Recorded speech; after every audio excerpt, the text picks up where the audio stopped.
여러분은 스태미나가 넘치는 사람, 스태미나 말입니다. 그죠? 하면 어떤 사람이 딱 떠오르십니까? 누가 떠오르십니까? 저는 스태미나가 넘치는 사람 딱 하면은 과거 제가 한참 청년 때 세계적인 핵주먹의 권투 선수가 하나 있었는데 그 사람 아니야 외국 사람인데 타이슨이라고 하는 그 타이슨이라고 하는 얼굴이 거무튀튀한 권투 선수인데 거의 목이 없습니다. 왜냐면은 이런 근육줄인데 목 조금 있고 거기에 꺼멓게 얼굴 딱 하나 붙어 있는 그 타이슨이 한참 전성기 때 그 권투하는 것을 보면은 야, 저 사람은 도대체 불도저 같고 뭐 어디 지칠 줄 모르고 끝까지 이러고 가면서 아이떼를 막 공격하니까 아이떼가 상대가 막 다가오는 그 스태미나에 질려가지고 1회도 2회도 넘기지 못하고 KO패를 당하는 그런 것들을 많이 봐서 스태미나가 강하다 하면은 언뜻 제 생각으로는 그 타이슨이라는 권투 선수의 이미지가 워낙에 강했어서 딱 떠오릅니다. 여러분한테 묻습니다. 여러분은 스스로 나는 스태미나가 강하다라고 생각하십니까? 난 좀 힘이 좀 떨어진다라고 생각하십니까? 스태미나라는 말의 뜻을 찾아보니까 이렇게 써졌습니다. 우리 속으로부터 지속적으로 나오는 에너지, 끈기, 버티어내는 힘, 혹은 어떤 일을 끝까지 할 수 있는 파워, 육체적인 힘, 이게 스태미나라고 하는데 이와 비슷한 말이 한국말로는 원기라고. 아우, 저 사람 참 뭐가 왕성하다? 아, 원기왕성하네 라는 그런 말이 있는 것처럼 이 원기왕성이라는 뜻도 마음과 몸의 활동력이 한참 그리고 항상 승하다, 충만하다 이런 뜻입니다. 저는 조금 전에 여러분한테 자기 자신이 스태미나가 강한 편이냐 안 하냐 물었는데 그렇다면 우리 본향교회에서 여러분이 생각할 때 가장 스태미나가 넘치는 사람은 누구다라고 느껴지십니까? 이번에 보링대에 보니까 우리 우리 이명래 권사님의 스태미나가 70이 다 됐는데 그 볼핀이 넘어지는 거 보니까 빵! 이야, 스태미나가 넘친다라고. 그쵸. 전 세 게임 하니까 세 게임째부터 발이 우들우들거리고 계속 뒤로 엉덩방아 찌고 볼 놓쳐버리고 하는데 대단하세요. 마지막 게임까지 스태미나. 여러분은 스태미나가 떨어지면은 그 떨어진 스태미나를 뭘로 채우시는 편이십니까? 아, 내가 요새 좀 힘아리가 없고 끈기도 없고 없네. 그러면 이 스태미나를 뭘로 좀 다시 채워넣을까? 물론입니다. 사람들이 스태미나가 떨어질 때 첫 번째 하는 것이 좋은 걸 먹지요. 그것은 무슨 음식이라고 그러죠? 보양식 혹은 스태미나 음식이라고 얘기합니다. 그렇죠? 여러분들한테 잠시 3개의 스태미나 음식을 소개할 테니까 그 중에 몇 개나 드셔본 경험이 있는지 손가락을 한번 헤아려 보십시오. 그죠? 첫 번째, 영국에서 가장 유명한 스태미나 요리는 캐서롤이랍니다. 이 캐서롤이라는 음식은 유리 그릇에다가 에나멜을 바른, 유리 그릇에 에나멜을 바른 거기다가 양파, 감자, 당근, 브로콜리 등의 야채를 넣고 싱싱한 사슴고기를 넣는답니다. 영국인들은. 그 사슴고기를 야채와 푹 과서 먹는 게 영국 사람들의 스태미나 음식인 캐서롤. 해볼까요? 캐서롤. 시작. 드셔본 경험이 있으신 분 계시나요? 아무도 없는 것 같습니다. 저도 아직 보지도 못했습니다.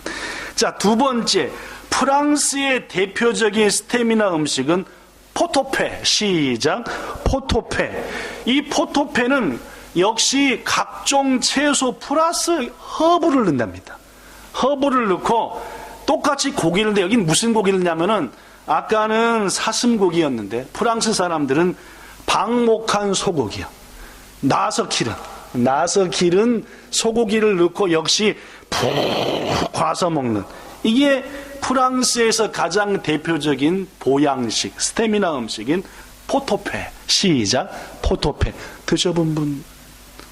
우리는 상당히 국제적이지 못하는 얘기죠. 자, 세 번째. 일본의 대표적인 스태미나 음식은 짱꼬나베라고 하는 사람도 많지만, 제가 막 오늘 설교를 위해서 찾아봤더니 야빨이 우나기였습니다. 우나기. 우나기가 일본의 대표적인 스태미나 고치소다. 그렇죠. 우리 저 성도님이 지난번에 저 카나마츠에 있는 무지하게 멋있는 우나기집 가서 먹었는데, 사모님이 안 먹은 바람에 전 2마리 먹었는데, 와, 스태미나 음식, 우나기랍니다. 이 우나기는 칼슘은 물론 단백질, 특별히 불포화 지방, 비타민이 풍부하고, 비타민 A는 소고기의 200배가 많대요. 그러니까 이 우나기를 일본 사람이 즐겨하는 이유가, 야빨이 스태미나 고치소로는 일본 사람한테 우나기. 드셔본 분 계십니까? 저도 한 표, 드디어 한 표 얻었습니다. 자, 그 다음 중국의 대표적인 스태미나 음식. 중국은 스태미나 음식이 무지하게 많더라고요. 그 중에 가장 많은 중국인들이 사랑하는 스태미나 음식은 불도장. 우리말로 불도장인데 중국말로 뭐라고 있는지 모르겠는데, 이건 뭐냐면은 상어 지느러미, 전복, 해삼, 잉어불에 사슴 힘줄, 동중하초, 그 외에 상황버섯 등 단지에다 넣고 3-4시간 끓여서 만든 요리가 중국의 대표적인 음식 중에 하나인 불도장이라고 하는 겁니다. 드셔본 분 계세요? 최남미 집사님이 불도장을 드셔봤답니다. 야, 일단 1등을 달리고 있는 것 같습니다. 그죠? 2표로. 자, 우리 윙자매가 있는데, 베트남에도 이런저런 스태미나 음식이 있는데, 그 중에 가장 알려진 것이 라우제라고 하는 스태미나 음식이 알려져 있대. 이 라우제는 13가지의 약재를 넣고 일단 국물을 낸답니다. 그래서 그 국물을 낸 그 국물에다가 양고기, 부추, 쑥갓, 허브 등 40여 가지의 재료를 넣고 푹 끓인 탕 요리랍니다. 이것은 혈액순환과 이뇨작용에 좋아가지고 특히 산모들이 아기를 낳은 다음에 요 라우제라고 하는 요리를 즐겨한다. 그래서 라우제를 찾아봤더니 한국에서 베트남 여행 간 분들이 의외로 많이 먹었더라고요. 그래서 한국에도 라우제라는 식당들이 많더라고요. 그냥 한국의 베트남 요리집의 간판을 라우제라고 해서, 베트남의 대표적 윙자매가 그거 아닌데 라고 하는 것 같은, 뭐 아니면 제가 잘못 조사한 것 같습니다.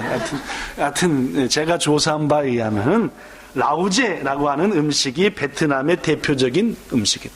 자, 윙자매 빼놓고 먹어보시면 듣도 보도 못한 분들이. 자, 그러면 태국, 요 바로 옆에 태국 전문 요리 있지 않습니까? 그죠? 지난번에 태국 임금 돌아가셨을 때, 바로 우리 교회 건너편에 태국, 거기에 TV에서 취재까지 막았던데, 태국 왕께서 돌아가셨는데 어떻게 생각하냐, 바로 옆에 있는 요 앞에 있는. 태국의 가장 대표적인 스태미나 음식이 뭔지 아십니까? 톰양꿍이랍니다. 톰양꿍. 거기도 팔아요. 여기도 톰양꿍이라고 하는 거죠. 이 톰양꿍은 다른 데는 거의 다 고기였는데 여기는 해산물입니다. 해산물을 이것저것 팍 넣고 허브와 향신료를 다 뿌리 넣어서 먹는 것이 톰양꿍. 드셔본지 민주자매 톰양꿍? 우리 성윤자매는 톰양꿍 드셔봤답니다. 아무래도 공동 1등으로 우리 남미 집사님하고 성윤자매가 되지 않았는가. 저는 아까 그 우나기 말고는 먹어본 게, 자, 한국에서 가장 대표적인 스태미나 음식이 뭐냐 했더니 뭐 이것도 나오고, 그 다음에 삼계탕에, 그 다음에 추어탕, 장어구이. 한국도 이것저것 있는데 여러분은 뭐가 가장 스태미나 음식이라고 생각하지? 우리는 되게 삼계탕 많이 먹지, 그죠? 우리 교회에서. 그렇습니다, 여러분. 스태미나가 떨어지기 좋은 가을을 맞이했는데도 불구하고 하늘이 높지 못하고 며칠째 비가 오고 있고, 앞으로도 최소한 10일은 한 2번 건너뛰면서 비 온다고 합니다. 이번 주간에는 사랑하는 가족과 친구들과 함께 한번 스태미나 음식 한번 드셔서 여러분의 떨어진 힘을 회복시키시는 그런 은혜가 있기를 축복합니다. 근데 여러분, 이 스태미나라고 하는 것은 비단 우리의 몸에만 해당되는 것은 아닙니다. 그죠? 예. 아무리 몸에 활력이 넘쳐도 그 사람의 마음이 이런다고 한다면은 우리는 그 사람이 스태미나가 넘치는 사람이라고 말하지는 않습니다.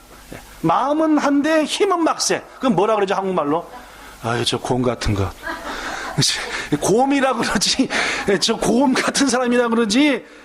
저 사람은 활력이 넘쳐 라고 말은 힘은 센데 마음은 영 어둡고 하면은 그 사람을 향해서 스태미나가 넘친다라고 말하지 않는단 말이에요. 몇 해 전 한국에서 평균 시청률을 40% 이상 했던 엄청나게 인기 많은 드라마가 하나 있었습니다. 그 드라마 제목이 뭐냐면 주몽이라는, 이 주몽이라는 드라마가 2000년 전에 저 한국 땅에 고구려라고 하는 나라가 세워질 때의 상황을 그린 드라마였는데, 저도 일본에 있으면서도 인터넷으로 봤나 비디오를 빌려서 봤나 어떻게 봤는지 잘 모르겠지만 하여튼 주몽 봤는데 참 재밌었어요. 근데 이 드라마의 주인공 이름이 뭐였던가요? 이 드라마 주인공 이름이 뭐냐? 주몽 아닌가? 주몽 아닌가? 아니, 송일국 말고. 아니, 드라마 주인공 송일국인데, 하여튼 거기 주몽, 송일국 말고 주몽. 이 주몽인데, 이 주몽이, 어려서부터 별로 잘하는 것도 없고, 먼 일만 하면은 사고 터뜨리고, 어떻게 볼 때 스태미나 면에서 초반의 주몽은 형편없는 사람이었어요. 여기 치고 저기 치고. 그런데 말입니다, 어느 날 그 활력 없던 주몽이 스태미나가 넘치고 에너지가 넘쳐서 변화가, 그래서 무슨 일이든지 힘차게 하고 도저히 안 될 것 같은 것도 되게 만들어버리고. 이 드라마가 그래야겠죠. 처음에는 영 비리비리하고 이 말이 없어 보이다가 갈수록 모든 일도 다 되게 만들더라, 그 말입니다. 여러분, 왜 스태미나가 요아이했던, 활력이 없던 주몽이가 하루아침에 스태미나가 넘치는 사람이 된지 아십니까? 물론입니다. 그에게 분명한 꿈과 소원이 생겼기 때문입니다. 뭔 꿈입니까? 물론입니다. 아무런 비전도 꿈도 없이 하루하루를 무의미하게 살던 그가 어떤 계기 등을 통해서 옛 고조선, 즉 조선의 유민들을 한나라의 압제로부터 건져내자. 이게 내가 태어난, 그리고 저들을 건져내서 옛 조선의 땅을 회복시키자, 나라를 세우자. 이게 그의 꿈이 되었고, 이 사람이 그 꿈과 사명을 가지게 된 순간부터 삶이 막 불타오르고 스태미나가 넘치고 안 되는 것도 되게 하는 사람으로 바뀌더라, 그 말입니다. 성도 여러분, 그렇습니다. 우리는 지치고 힘들고 스태미나가 떨어질 때 뭐도 먹기도 하지만, 그렇죠. 맛있는 건강식품 먹어서 힘내게 해야 됩니다. 그렇죠? 물론입니다. 우리 육신은 그렇게 되도록 만들어진 겁니다. 그와 동시에 뭐도 가져야 된다고요. 그렇죠. 마음의 꿈과 비전이 있고, 요시! 이건 내가 해야 될 일이야! 라는 게 마음에 확 와닿을 때 우리는 몸뿐만 아니라 마음으로부터 뭐가 넘치기 시작한 스태미나, 에너지, 원기, 왕성해진다, 그 말입니다. 이 은혜를 누리시는 우리 모두 되기를 축복합니다. 우리가 잘 아는 초대교회 선교사 사도 바울은 꿈이 있었습니다. 뭔 꿈인가? 사도행전 20장 24절에 보니까 내가 달려갈 길과 주 예수께 받은 사명, 즉 복음을 증거하는 일을 하기 위해서는 내 생명도 조금도 뭐하지 않겠다? 귀 여기지 않겠다. 그래서 사도 바울은 이 사명을 가진 다음부터 예수를 전해야 된다, 한 사람한테라도 그때부터 지치지 않고 달려갔습니다. 그에게 수많은 환난이 있고 어려움이 있고 배고픔이 있고 고통이 있었지만은 그의 스태미나가 떨어졌습니까? 그렇지 않았어요. 더구나 그에게 뭐까지 있었습니까? 지병까지 있었죠. 자기를 너무너무 괴롭히는 병도 있었지만 그 어떤 것도 그의 활력을 떨어뜨리지 못했습니다. 마음으로부터 뭐가 차오르니까? 사명이. 내가 일을 해야 된다 지금. 이게 막 차오르니까 그 어떤 것도 그의 힘을 떨어뜨리지 못했다는 말이에요.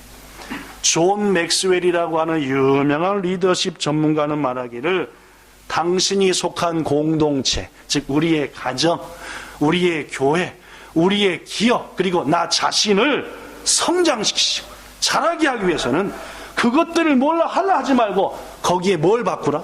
마음을 바꾸라. 먼저 내가 성장하려면 내가 뭐 바뀌어? 내 마음부터 바뀌어야 된다는 말. 자세. 그러면은 하룻밤에도 몇 퍼센트가 성장한다? 10%가 성장한대. 내가 오늘 당장 마음을 바꾸면은 우리의 가정이 더 행복해지고 내가 속한 기업이 더 훌륭해지고 우리 교회가 충만해진다. 이게 존 맥스웰이라는 사람이 얘기했습니다. 그렇습니다, 여러분. 우리의 마음에 분명한 꿈과 사명이 불타기 시작하면은 그 사람은 스태미나가 넘치는 사람이 되고 그에게는 반드시 성장이 이루어진다는 사실입니다. 여러분의 자식이 여러분에게 묻기를 엄마는 뭘 위해 살아? 그렇죠? 예. 요한이가 만약에 그죠? 우리 진표권 사람한테 아빠는 뭐 하려고 살아? 예를 들어 그죠? 예. 하연이가 저한테 아빠는 도대체 사는 목적이 뭐야? 라고 묻는다고 해봅시다. 그죠?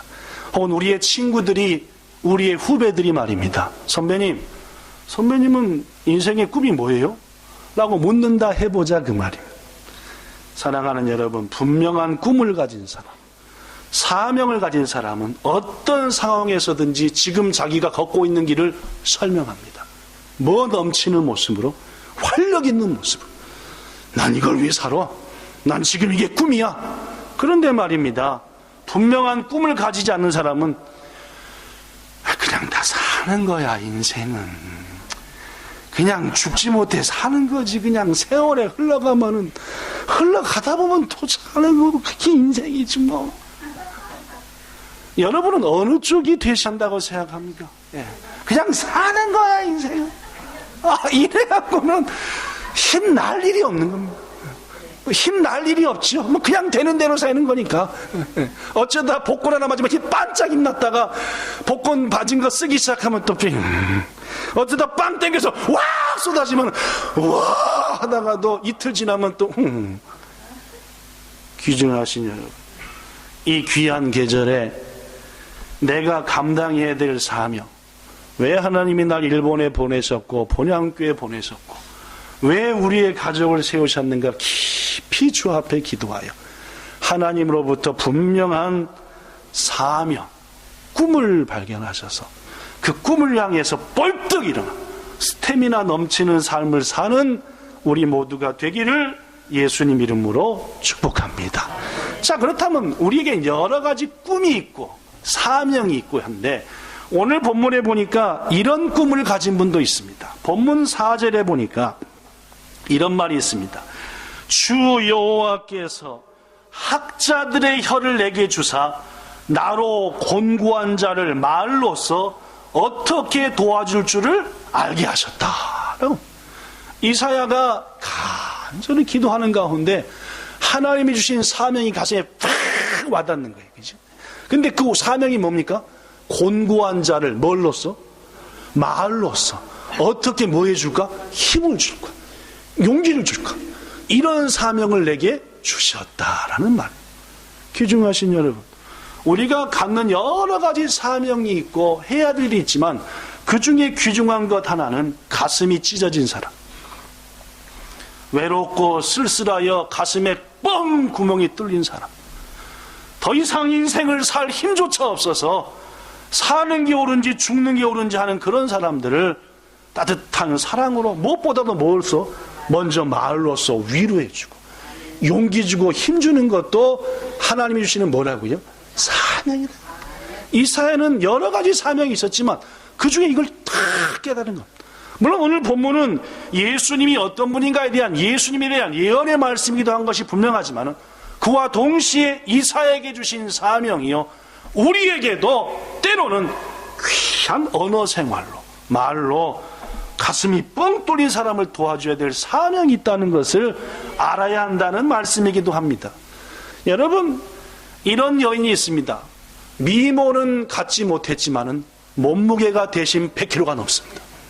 그러니까 미모는 없고 몸무게가 100kg 넘으니까 남들 볼 때는 조금 불행해 보이기도 합니다. 그렇죠? 이분의 이름은 오프라 윈프리라고 하는 무척이나 유명한 분입니다. 1954년에 태어났으니까 지금 나이가 63, 4살쯤 됐어요. 63살. 한국 나이라면 64, 5. 아니요? 70이 넘은 거예요? 그죠? 60이죠, 60. 네, 54년생. 네. 그러니까 63살쯤. 자기 나이랑 막 계산하는 분들이 많아요. 63살. 이분은 많은 세계 사람들로부터 존경과 사랑을 받는 방송인이며 출판업계의 마이다스라고 하는 사람이기도 합니다. 이게 미다스라는 사람이 뭐냐면은 이 그리스 신화에 뭐든지 만지면 그것이 아름답게 바뀐다, 변화된다라고 하는, 금이 된다라고 하는. 그래서 이분이 뭔가 소개하면, 특히 출판계의 마이다스라는 말은 이 오프라 윈프리가 제가 이 책을 어젯밤 읽었는데 너무 감동받았어요 라고 딱 방송에서 말하잖아요. 바로 그 다음날 수십만 권이 팔려버려요. 그러니까 베스트셀러가 돼버려요. 그래서 이 사람의 별명이 출판계의 미다스다라고.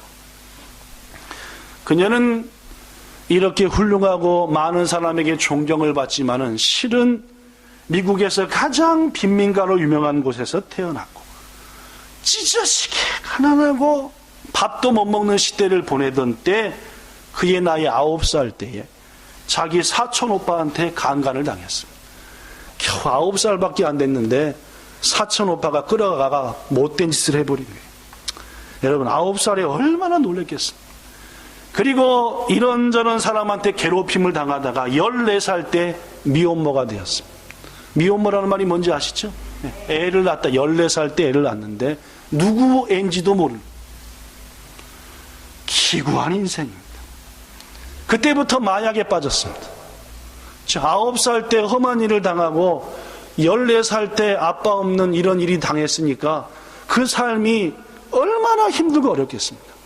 그래서 위로를 받으려고 한 게 마약을 하고 말았습니다.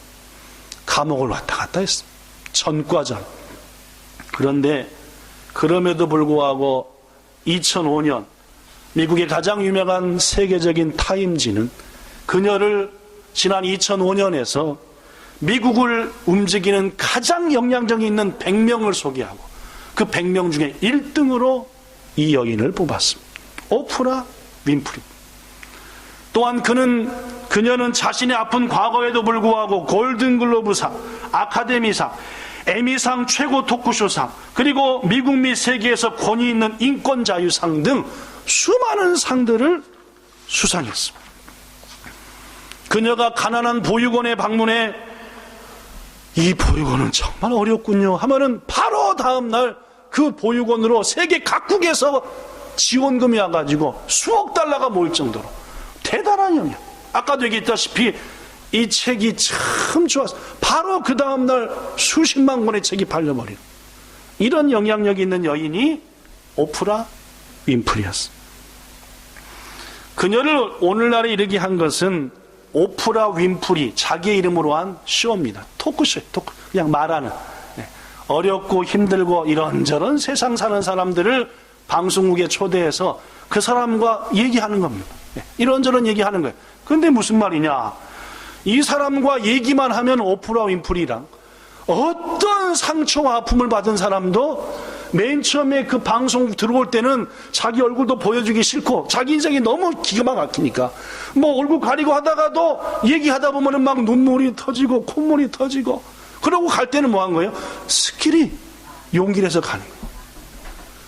이 오프라 윈프리는 뭘로서 도와줄 줄 아는 사람이었습니까? 그렇죠. 오늘 아까 제가 소개한 무슨 서? 이사야서 말씀처럼 말입니다. 말로서 고통당하고 상처받고 아파하는 사람을 도와줄 수 있는 그런 사명을 받았다. 그가 25년간 진행한 오프라 윈프리 쇼는 세계 140국 나라에 방송되었고 미국에서만 매주 했는데 그 매주마다 평균 시청률이 5천만 명이 봤답니다. 5천만 명이 미국에서만 그걸 보면서 거기 나온 상처받은 사람을 위로하는 오프라 윈프리 얘기를 들으면서 누굴 생각해요? 저 사람은 어떻게 나랑 똑같은 아픔을 당했냐. 그 같이 눈물을 쭉쭉 흘리면서 마음의 위로와 용기를 얻는 이게 오프라 윈프리라는 이 사람은 그가 쓴 자서전 이것이 사명이다 라는 책에서 이런 인생 철학을 소개했습니다. 오프라 윈프리의 4가지 인생 철학 되게 유명해요. 첫 번째 읽어볼까요? 시작. 남보다 더 가졌다는 것은 축복이 아니라 사명이다. 지금 나한테 남보다 많은 게 있어요. 어떤 사람은 스태미나일 수도 있고 어떤 사람은 지식일 수도 있고 어떤 사람은 건강일 수도 있고 어떤 사람은 재미일 수도 있습니다. 그러나 그 모든 것은 하나님이 내게 준 것은 나한테 복이 아니다는 말입니다. 이걸 갖고 어려운 이웃을 뭐하라? 섬기라고 하는 뭐이다? 사명이다. 여러분 멋지지 않습니까? 이 여자분. 그렇죠? 두 번째 시작. 남보다 더 아픈 것이 있다면 그것은 고통이 아니라 사명이다. 그렇죠? 축복이 아닌 남보다 더 아픈 게 있어요. 남보다 더 힘든 게 있고 질병 때문에 때로는 고난 때문에 때로는 자식 때문에 때로는 형제들 때문에 남이 경험하지 못한 아픔을 내가 지금 경험하고 있어요. 그것은 결코 나한테 고난이 아니라 뭐다? 사명이다. 왜냐하면은 아파본 사람만이 고통을 당해본 사람만이 그런 아픔을 겪는 사람을 가장 잘 섬길 수 있기 때문이다 라고 오프라 윈프리는 토를 달았어요. 그렇습니다. 여러분 지금 어려우십니까? 남보다 고통스럽고 왜 이런 무거운 짐을 져야 된다고 안타까워하십니까? 그것은 나한테 고통이 아니라 그것을 이겨내고 그와 똑같은 어려움을 당한 자들을 섬기라고 하는 사명이다. 오프라 윈프리는 그랬습니다. 9살에 몹쓸 짓을 당하고 10대에 미혼모가 되고 마약이 하고 감옥에 가고 했지만은 그 모든 아픔은 오히려 나에게 뭐가 됐다? 사명으로 되어졌다라고. 세 번째 시작. 남보다 설레는 꿈이 있다면 그것은 망상이 아니라 사명이다. 남보다 설레는 꿈이 있어요. 나는 우리 본향교회를 내 손으로 지은다. 그러면 누가 그러죠? 야, 네가 네 주제를 알아라. 너 망상이다. 야, 지금 네 처지에 밥도 제대로 못 먹는 게 교회를 진다? 아니다 그 말이야. 오프라 윈프리. 여러분 에디슨이 전기를 발명했어. 미쳤다 그러죠? 그렇죠? 무슨 전기? 라이트 형제가 쇳덩어리를 타고 하늘을 나르겠다? 미쳤다 합니다. 그죠? 망상이다 그러죠. 그러나 그들의 가진 간절한 꿈이 있었기에 남들이 볼 때 망상이라고 했지만 실은 그것은 그들에게 뭐였다고요? 사명. 그들이 있었기에 전기를 쓰고 그들이 있었기에 저 한국 땅에서 여기까지 비행기 타고 와서 편히 살고 있지 않냐. 네 번째 마지막으로 시작. 남보다 더 내 마음에 부담이 되는 어떤 것을 가지고 있다면 그것은 내 짐이 아니라 하나님이 나에게 주신 특별한 삶. 슈바이처는 아프리카를 생각할 때마다 눈물이 났어. 그렇죠? 리빙스턴도 마찬가지. 지난주 소개했던 지지난주에 조지 밀러는 누구만 보면 눈물이 났습니까? 고아들만 보면. 남들은 안 눈물 흘립니다. 애들 고아 많은 거 당연하지. 그러나 조지 밀러한테는 고아들을 보면 가슴이 막 저려오는 거예요. 그렇습니다, 여러분. 남보다 더 내 마음에 부담되는 게 있어요. 남들은 아무 부담도 안 느껴요. 교회 화장실을 봐도 아무 부담이 안 와. 그죠? 근데 어떤 분은 화장실을 보면은 이걸 어떻게 이쁘게 하고 어떻게 편히 쓰게 할까? 그렇죠? 교회 딱 문 열고 들어오는데 교회 앞에 여기 하얗게 있는 걸 보면 어떤 사람은 아무렇지도 않아요. 근데 어떤 사람은 어떻게 해요? 이걸 어떻게 하면 더 깨끗하게 하고 우리 교회 얼굴인데 이쁘게 할까? 자꾸 마음에 뭐가 와요? 뭐가 와? 여기 있는 말로 하면은 저기 있네요. 여기 있네요. 여기 뭐가 온다? 뭐요? 부담이 와요. 그죠? 그런 분 계시죠, 그죠? 물론입니다. 목사를 보면은 아무렇지도 않고 은혜스러운 어떤 사람 자꾸 보면 왜 이렇게 초췌해지실까? 스태미나 음식을 대접해야 되는가? 이렇게 뭐가 와요? 아무도 부담 안 느끼는데 그 사람은 뭐가 와요? 자꾸 부담 느껴져요, 그죠? 그게 바로 뭐라고요? 사명. 여러분들도 그렇지 않습니까? 그죠? 세상을 살아가면서 남들은 그냥 스쳐 지나가는데 나는 못 스쳐 지나가겠어요. 안타까워요. 뭔가 내가 할 수 있으면 했으면 좋겠어요. 그것은 나에게 그냥 사명이 아니라 뭐다? 특별히 내게 주신 사명이니까 감당해라. 여러분, 이 여인 멋있지요, 그죠? 오프라 윈프리라는 여인 한번 찾아보십시오. 이거 찾아보고 그분이 하는 것도 한국말로 번역된 것도 나오니까 보시고 하면 참 대단한 여인이다. 그녀는 가난과 아픔 속에서 남들이 경험해보지 못했던 수많은 고통 속에서 살았지만은 이렇게 말합니다. 과거가 미래를 결정짓는 결정적인 요소가 될 수 없습니다. 우리의 과거가 아무리 어렵고 힘들다고 아무리 좋았다 하더라도 내 미래를 과거가 결정하느냐? 그렇지 않는다 그 말이에요. 저는 저의 가난함도 부유함도 꿈도 근심도 저에게 다가오는 모든 것들도 전부 다 뭘로 받아들였습니다. 하나님이 이 일을 통해 내게 뭘 주신다? 사명을 주신다. 이 고통을 당하는 것은 고통당한 자를 성이라는 사명입니다. 내가 이렇게 부유한 것은 내 것을 가지고 어려운 사람은 섬이라는 사명이고 모든 게 하나님이 내게 주는 사명이다. 그렇습니다, 여러분. 저는 우리 본향교회 성도들도 이러한 믿음의 자세를 가지고 하나님이 내게 주신 사명은 뭔가? 그래, 오프라 윈프리처럼 말로써 고통당하는 사람에게 힘을 주는 그 사명도, 그리고 그의 마음의 자세처럼 그래, 내게 오는 모든 일들은 하나님이 내게 안 주신 것이 한 개도 없고 이 경험과 이 아픔과 이 즐거움과 이 복을 통해 섬기라는 일이었구나 라고 마음에 새겨 오프라 윈프리가 그랬던 것처럼 여러분 가져도 범사에 뭐가 넘치는 삶? 스태미나가 넘치는 삶을 살게 되시기를 예수님의 이름으로 축원합니다. 오늘 본문에 보니까 말로써 누군가를 위로하고 용기 주기 위해서 무엇보다 우리한테 필요한 것은 뭡니까? 듣는 귀입니다. 본문 4절 후반절에 보니까 이런 말이 있습니다. 읽어볼까요? 여기 써있죠. 시작. 아침마다 깨우치시되 나의 귀를 깨우치사 학자들 같이 알아듣게 하시도다. 물론입니다. 우리가 누군가를 위로하는 하루를 살기 위해서는 먼저 내가 하나님 안에서 뭐인가? 깨우쳐야 돼. 내가 먼저 깨우치고 내 귀가 먼저 듣는 귀가 되어서 누군가 아픔을 얘기할 때 그 아픔의 핵심을 발견할 수 있고 이것을 하나님께서 내게 주셨구나라고 이 사연은 고백하고 우리 주님이 그런 삶을 사셨다는 말이에요. 여러분, 그렇습니다. 다른 사람을 위로하며 용기 주기 위해서는 먼저 내가 깨우치고 듣는 귀가, 예를 들면 말씀을 전하는 제가 하나님의 말씀을 깨우치고 해야만이 우리 본향 지체들에게 힘껏 전할 수 있고, 그럴 때 본향 성도들이 영적으로 갈급하지 않는 겁니다.